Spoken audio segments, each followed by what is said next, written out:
You received a call from an inmate at the Department of Corrections.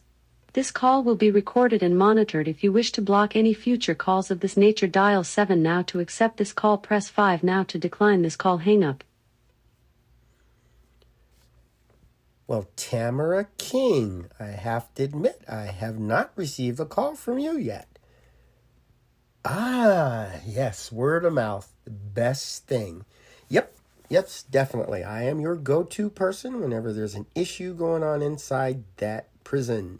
So if you have something that you want to share with the public, I will be happy to get it out there.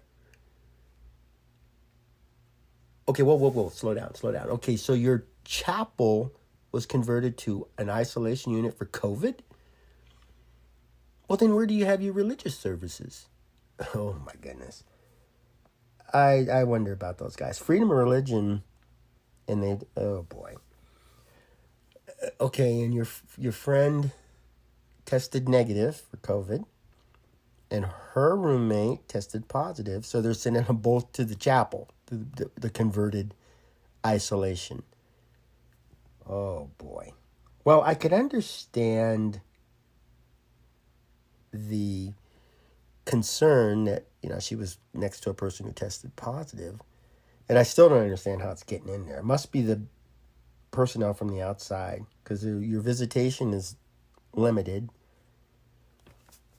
So it has to be the guards or visitors or other officials that come in. Oh, well, yeah, okay.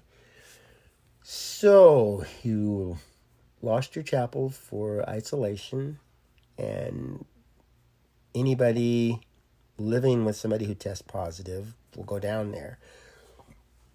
Is your friend in contact with any other people that's positive, or do they keep her? Okay, so she is in complete isolation. All right, so for 5 days, she was locked inside of a room. Oh, brother. Wow. So she couldn't take a shower for 5 days? She couldn't even leave, go out to the yard, make phone calls? Nothing? I had COVID, and I was in isolation, self-isolation, and it wasn't that bad. And I didn't give anybody COVID, and I was able to recover quite well. So to me, that's a little bit extreme, especially since it's continuously happening in that prison. I know there's been multiple cases of COVID in there. And you think by now, after all these years, they would have at least come down with a safe routine besides locking people up. Okay, so she got out after 5 days, took a shower, and then she went back in for 10 days? Well, that should be a complete isolation, but that's crazy. Is that the first time she had? Okay. Wow. That's something, yeah, that's definitely something we need to get out there. That's crazy. Okay.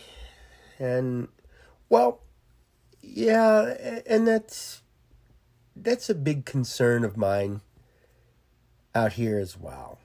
It's almost as if they're taking health issues like COVID, and then when they put, especially women, they put a woman in a isolation cell, and she can't get to her feminine hygiene. And, if she's going through You have 60 seconds remaining. Process right now, she's going to need to be cleaned a little more than usual. So showers and her medical supplies and stuff, she needs to get that. And just locking a person in a room, there have to be some kind of other reason or something. Yeah, I know the men don't go through that. They don't require as much as women. And I know back in the day we had the separate but equal, but with men and women... You have 30 seconds remaining. We're not equal. We're always separate.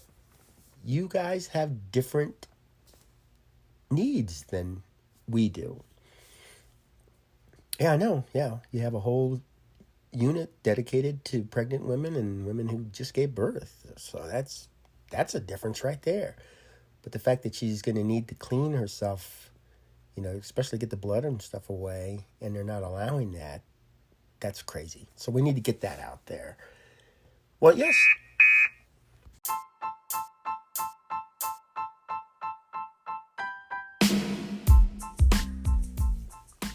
I am Joel Wilborn, and this is AQS Inmate Call.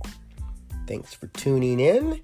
And this was a new person here, Tamera King. Now, she's based on several people that I've spoken to over the last few weeks. And her story is based on accounts that I've heard from the women's prison in Washington. It's very disturbing to hear that a secure facility would actually have COVID-19. It just blows the mind. Not to mention that they're not prepared to isolate folks when something like this happens. You would think that they would take a section and just kind of clear it out. I know that a few of the women had told me that administrative segregation, the whole was where they sent people who had tested positive for COVID. And since the whole now in the state of Washington is for isolation, if a person is accused of assault or their life is threatened or something, they put them in the hole to keep them out of the general population and keep everybody safe. Used to be they'd send them down there as punishment. They don't do that anymore. That area is already set up for isolation. And if you need to keep a person separate, maybe you could, well, I don't know. I guess it could still be the same thing. You look at it like this. If you're going down there to keep you out of the general population, you're going to be isolated anyway. But Tamera's room, well, not her roommate, but her friend,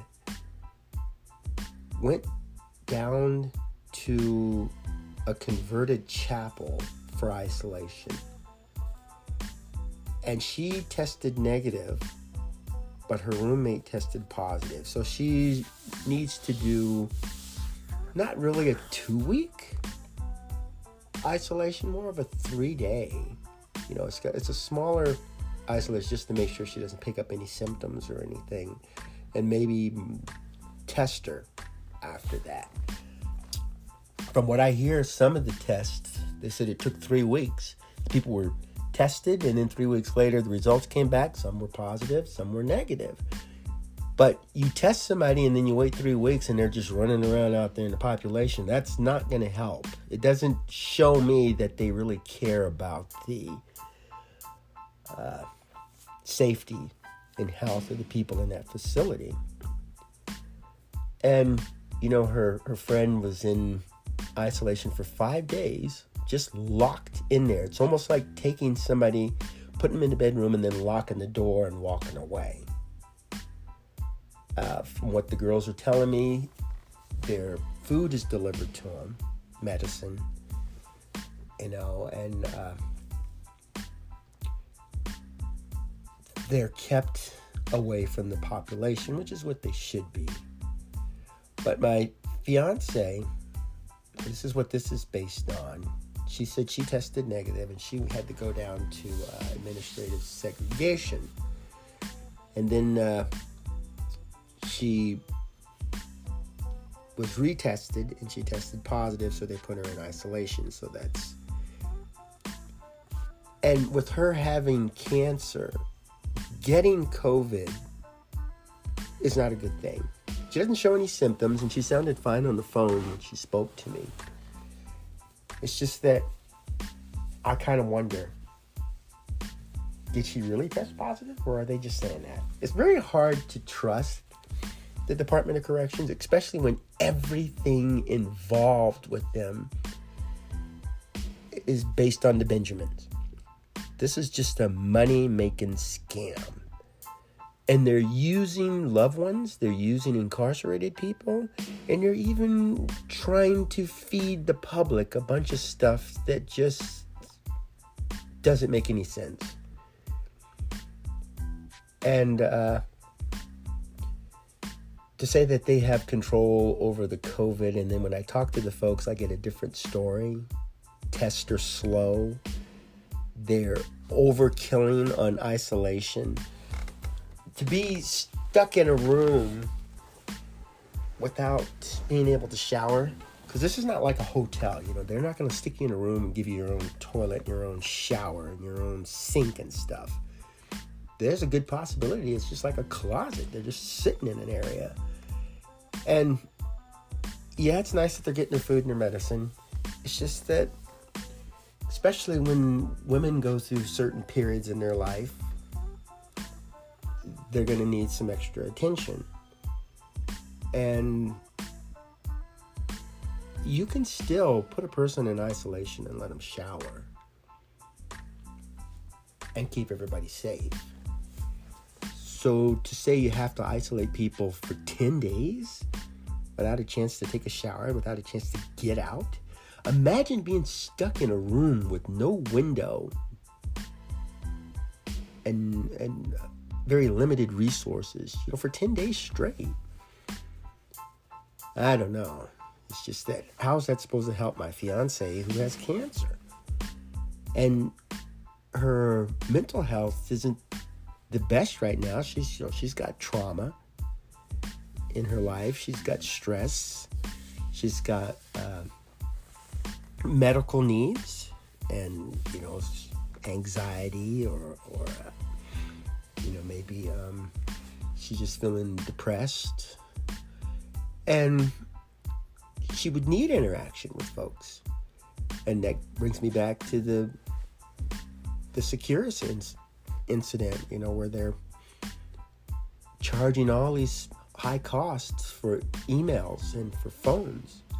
I mean, now with the new changes, we can get some free phone calls, free video visits, and free emails and stuff. That's good. But if they lock you away in isolation, it just kind of defeats the whole purpose. Supportive relationships are extremely important into a person's recovery.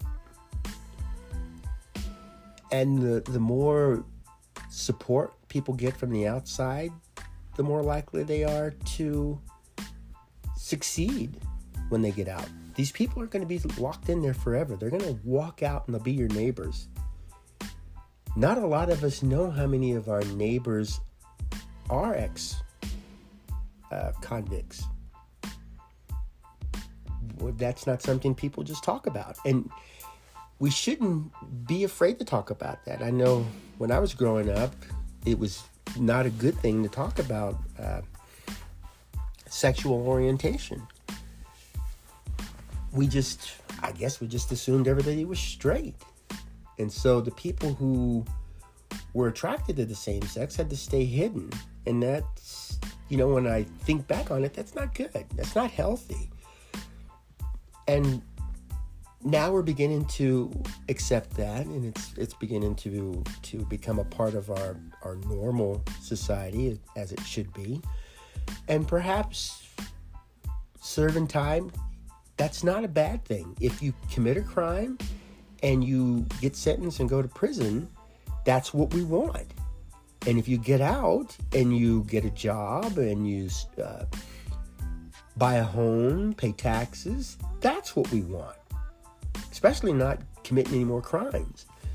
So why should a person be ashamed about committing a crime, getting caught, serving time, and then getting out and putting all that behind them? Why should that be a stain on their life?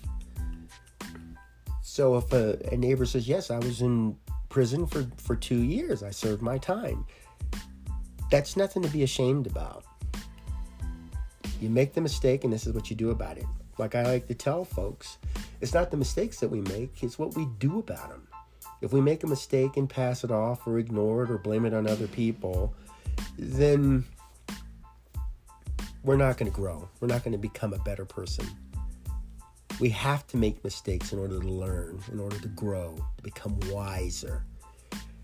And for some of us, that mistake is a crime. What we should be concerned about is the people that don't go to prison and still running around out there. I'm not concerned about the people that's locked up right now. I'm concerned about my neighbors that's going to steal my car, steal my catalytic converter.